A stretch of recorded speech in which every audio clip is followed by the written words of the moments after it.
people, talking like white people. Enough nigger culture, Mexican culture, and Iranian culture. I've had it to here, no more. Let's have white culture. Let's have white America. Let's have a place for our children to be raised.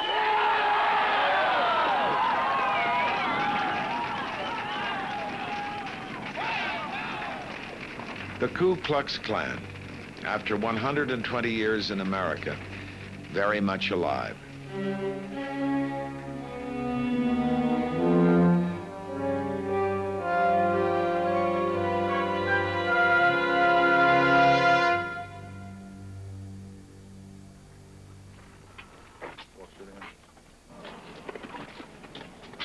Your right hand.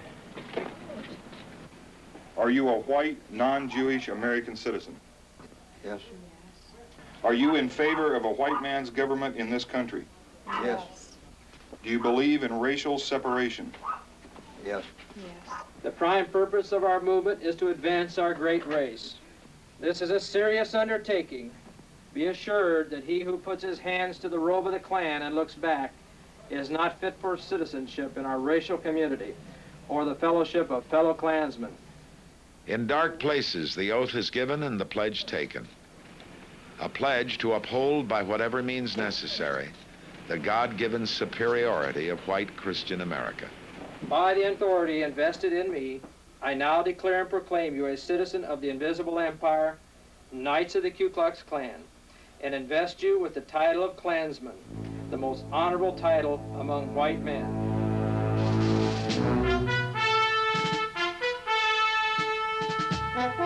With alarming frequency, men and women are again pledging their allegiance to the Klan.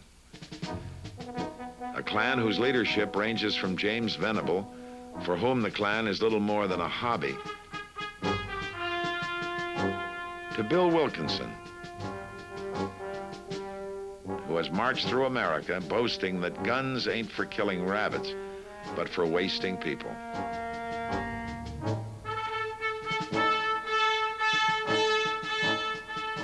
The largest contingent of Klansmen has been led for over 20 years by Robert Shelton, who helped elect 2 Alabama governors and still remains today a powerful Klan leader in spite of the emergence of sophisticated new spokesmen like David Duke, and Don Black, whose right-wing activities began with a teenage fascination for Adolf Hitler. Duke's college degree and sophistication have helped make the Klan's ideas more respectable to a broad class of Americans. Typical is the selection in Duke's suburban New Orleans bookstore, where memorabilia and literature are directed at legitimizing the Klan's philosophy. I'm not in this thing, and our students aren't, because they hate Negroes and want to oppress them. But we love our own race. We love our own standards, our own heritage, our own values. And we want those things to continue. We do not want America to more resemble Mexico or Africa. We want our own standards and our own values, and we have to band together if we're going to preserve those. Banding together against the common enemy is what the Klan is all about, whether it be a black man or a Jew who happens to be sitting nearby. That's one of the ones I'll be executing. See the little cunt sitting there? He's betrayed America, and he'll have to be executed when the proper time comes.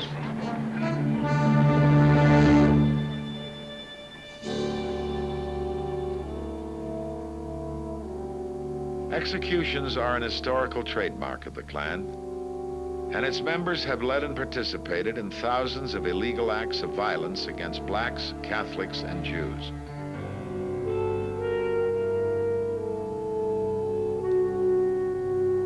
During a 5-year period in the 1920s alone, there were over 500 hangings and burnings, many of them performed under the eyes of the law.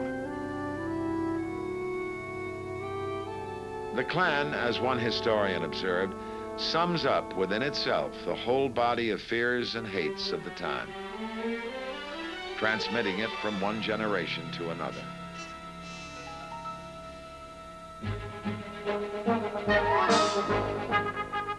The Klan rode into history, rising from the smoke of Civil War and the social upheaval that followed.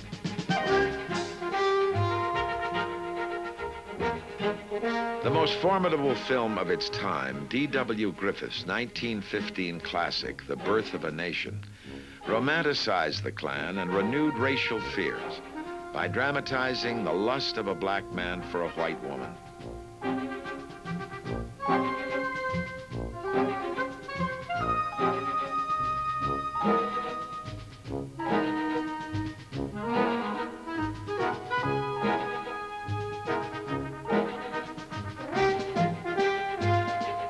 With the birth of a nation, the Klan was reborn.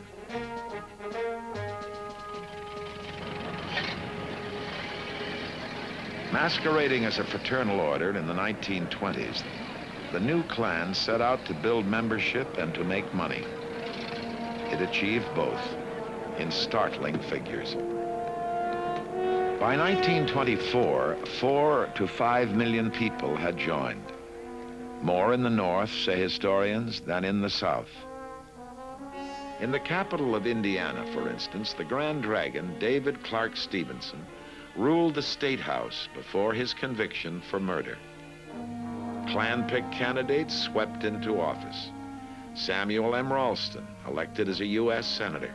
Ed Jackson as governor.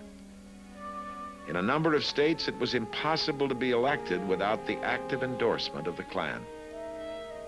Their power in government reached as far as the nation's capital, where in 1924, 40,000 Klansmen descended on Washington and marched in 3-mile columns down Pennsylvania Avenue, proclaiming a white Protestant America.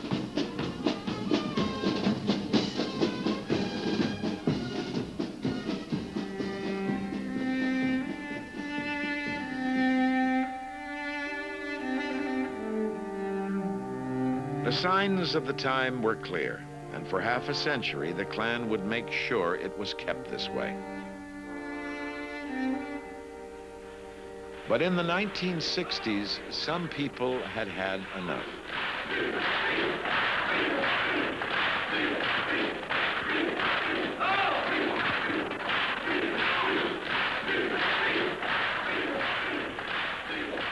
The South awoke one hot summer day and found the old order challenged.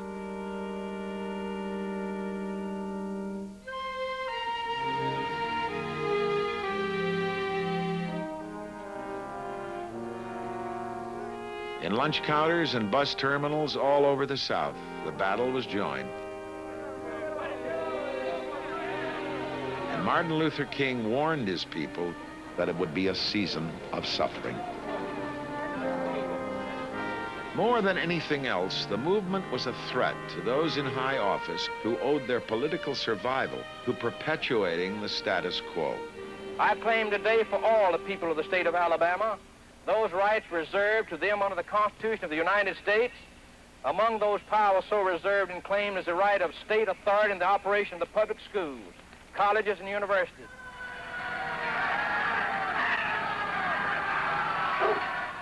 In cities like Birmingham, the police and its commissioner, Eugene Bull Connor, made their own law, confident of support from those in public office and on the outside, whom they could call on when needed. One early morning, look away, Dixieland. In Dixieland, I'll take my stand. You know, the system is they want to throw white children and colored children into the melting pot of integration, out of which will come a conglomerated, mulatto, mongrel class of people. Both races will be destroyed in such a movement. I, for one, under God, will die before I'll yield 1 inch to that kind of a movement in America.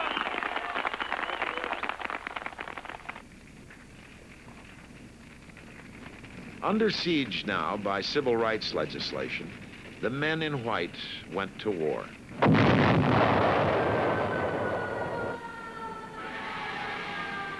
On September 15th, 1963, a Klan bomb ripped apart Birmingham's 16th Street Baptist Church, killing 4 children attending Bible class.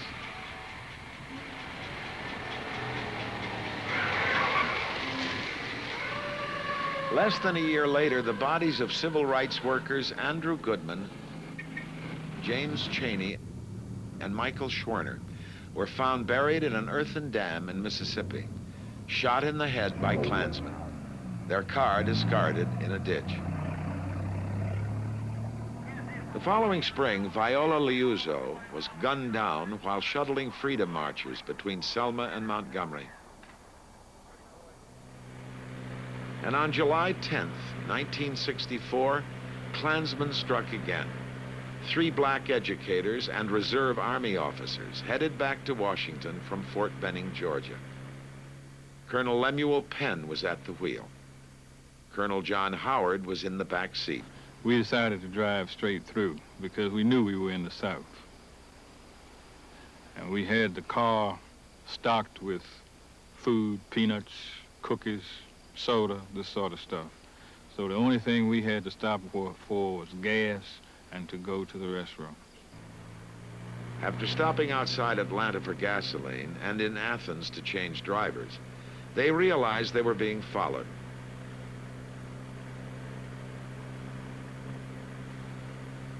The first shot missed Howard. The second found its mark.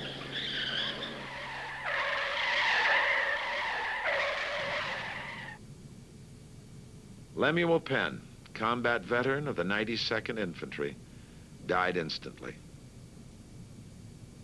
They had many, many theories pointing to the fact that it must have been something that we did in order to bring this incident about.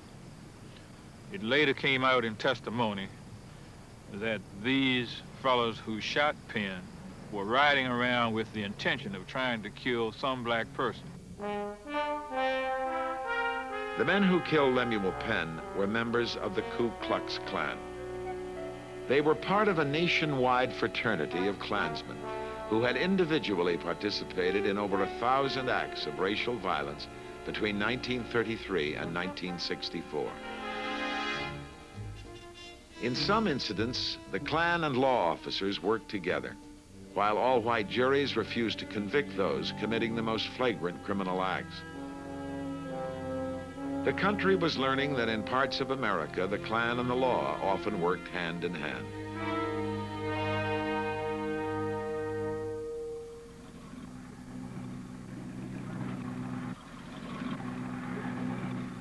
Watch it. Now pull it straight. Come back around this way. In recent years, the Klan has put on a new suit. Hold it. Hold. That's a hard job. Watch it. But the symbols are the same. And so are the ideas. Forced into the daylight by the Voters' Rights Act and federal civil rights legislation, the robes today are frequently permapress and polyester. Respectability is often the password. But the rank and file still prefer to remain masked from public scrutiny. One of the few men in America who experienced firsthand how deeply the Klan has infiltrated the various levels of American society is Jerry Thompson, who served an 18-month undercover assignment for the Nashville Tennessean. One of the more frightening things I found was the sympathizers of the Klan. We had a Klan meeting in a very prominent Birmingham physician's home, and had about 60 people there with Don Black, who the doctor introduced, and he made an open plea for membership, and several people joined up that night. I worked a Klan roadblock at Centerpoint, Alabama, right outside of Birmingham. People would stop and put money in our plastic paint buckets, and they'd take our literature. And it wasn't people in beat-up old pickup trucks with a gun rack in the back window. It was people driving Cadillacs and Continentals and dressed in business suits, men and women, old and young. And in slightly over 3 hours, we collected over $1,100.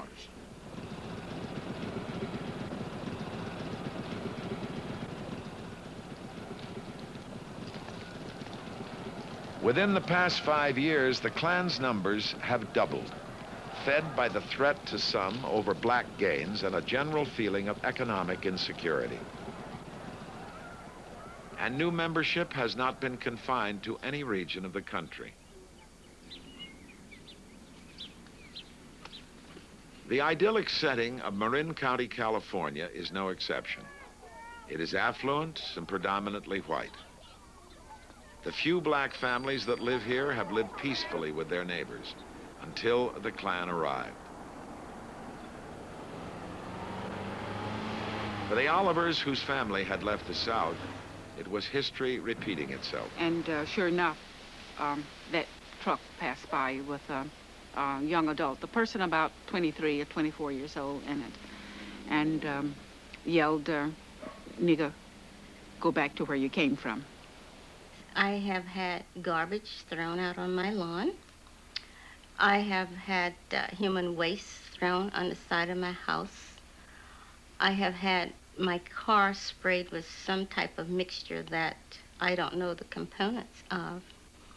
And I have been chased home from teaching a class in sewing.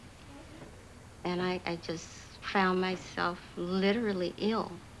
Harassed by cross burnings and gunfire, 2 families have fled the county. And for Klansmen, that spells success. Klan seizes on desperation. When U.S. Steel, for instance, shut down a couple of plants in Birmingham and laid off, I think, 1,300 workers, these people were desperate. They were out of a job suddenly. The plant where they'd worked for years had closed down. They didn't know where the next car payment was coming from, the house payment, how they're going to buy food for the family. The Klan seized, though, on that opportunity, runs right over there and meets them on the day they're laid off with the pink slips in hand and says, "Look, we can offer you hope. We can get your jobs back." There's black people still in that plant working, but they're working because the government says they have to stay on the job, even though they have less seniority than you do. Folks, that's what we call affirmative action.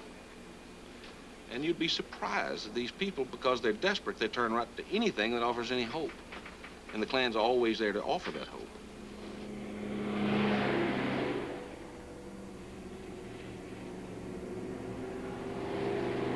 The volatile issue of school busing is ready-made for the Klan. Wherever there is a race issue in America, they are sure to be there.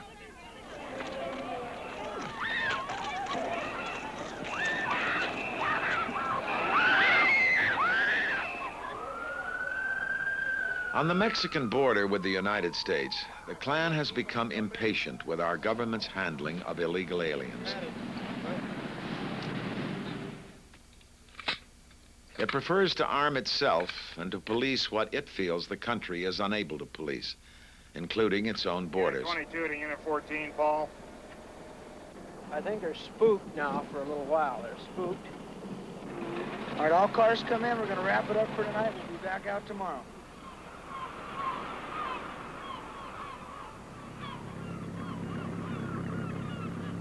Along the Gulf Coast, the Klan has found another enemy.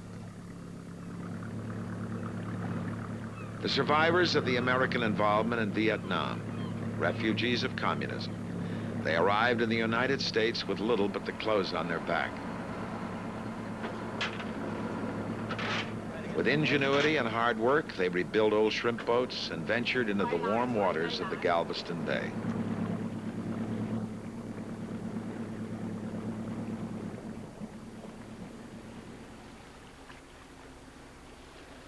Some residents admired their honesty and determination.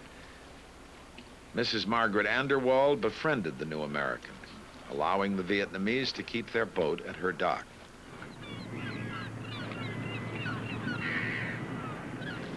But in another part of the harbor, the feeling was quite different. Frustrated by the rising cost of fuel and equipment, there were those who found no room for foreigners in waters that were overcrowded and overfished. I went to my government and worked with them for over a year and a half, begged them to help this situation and do something about it, and they wouldn't do it. So I'm a white American. I went to the KKK. They're taking this state away from us. And I'm saying to you, no, 1,000 times no, we're going to fight for our children, our homes, and our state and our country. The battle was joined. There were fishermen now proclaiming a Kaya, a Klansman, I am.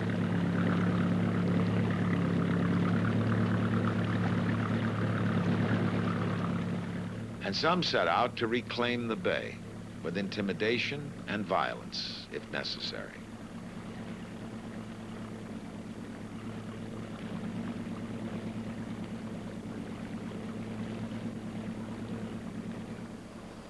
Yeah, before I don't. Confused and bewildered by a threat to her life, Mrs. Doy, with the help of her daughter, explains the inexplicable. He said it was two men dropped a truck, and it was one is skinny and one is fat, and the skinny drove the car, so she don't saw it real good, and the man was pointed a gun to her. Sợ chứ? Yeah, really. She was scared. That's what he said. She's frightened. Nói mẹ tôi sợ chạy vô trong. That she was afraid. That's why she ran into the house. In-house. And people like Mrs. Anderwall were also paid visits. Because they befriended the Vietnamese, in the eyes of the Klan, they were also guilty. I got calls on the telephone saying, wanting to know where my children were, and that if they came, they wouldn't burn his boat, but they would burn my house down. And also, one time they called early in the morning and said that you will die tonight. So, and then after that, I told Kong that he was going to have to move the boat, and, because I didn't want to have no trouble. Today, threatened, there are Vietnamese who have left the bay. Protected by a court order, those who remain still wonder if life here is worth passing down to another generation. You see, I am really a Christian. And I figure that if I do right and help people, that if it's right that I'm helping them, that the Lord will take care of me too. But, when you get these calls saying you're going to die tonight and all this, well, you don't know, really.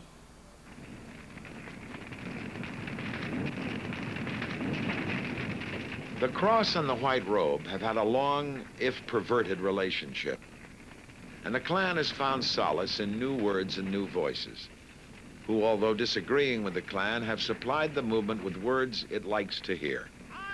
Sick and tired of hearing about all of the radicals and the perverts and the liberals and the leftists and the communists coming out of the closets. It's time for God's people to come out of the closets, out of the churches, and change America. We must do it.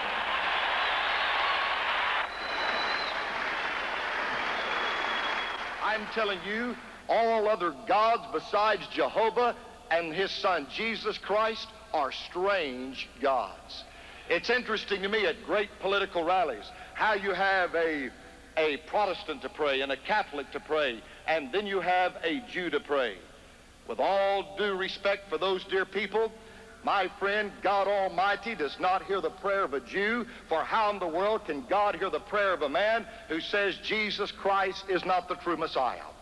It is blasphemous.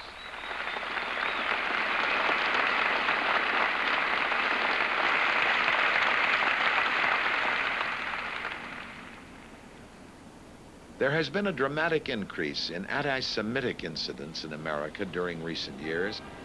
And what happened, or nearly happened, in Nashville, Tennessee in 1981 illustrates the depth of the Klan's feelings towards Jews. And in the news, the second week of the state of Tennessee versus Dr. To the Klan, the voice of talk show host Teddy Bart symbolized Jewish influence in Nashville. The plan was to bomb the station, a synagogue, and Jewish shops on Broadway. Only a last-minute disclosure to federal agents prevented death and destruction. The conspiracy was headed by Klanswoman Gladys Jurgenti, whom Bart had interviewed. She was sitting across the desk. And I said to her, I says, well, you really are deeply embedded in the Ku Klux Klan. I said to her, I says, Mrs. Jurgenti, everything that you're telling me calmly. You're not yelling at me, but at the same time, you're saying some very definite and specific things. She says, that's right. I said, well, let me ask you. If you were ordered by a superior to kill somebody for the Ku Klux Klan, would you do it? And she looked at me and had kind of a little wisp of a smile, and she says, oh, yes. Oh, yes.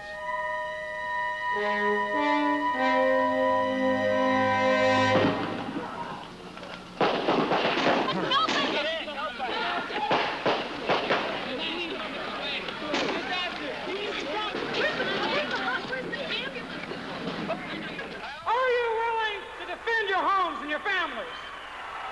Are you willing to protect your kids and stop these crimes in our great schools? White power! White power! White power! White power! Out of the underbrush in paramilitary camps hidden in the backwoods of a dozen states, the Klan trains its army. For a race war they are sure will come. Maximum violence upon them. Everybody in there, they mustn't have a chance to do anything but one thing, die.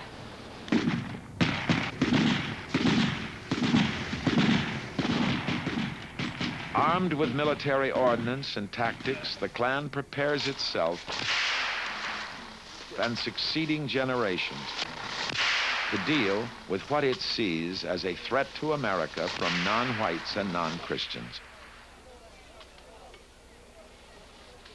The Klan's children are its heirs to violence. Here, in their innocence, they learn their racial catechism. You are the savior of the white race, they are told. You must kill for freedom. Always remember that y'all youth corps, you stand together, you fight together. One day y'all will be Klansmen in robes, and you'll be fighting beside us. Because when y'all turn 18, I'll still be in, she'll still be in, these people here still be in, and we'll be fighting together. This is the Klan in America. Its past, present, and future.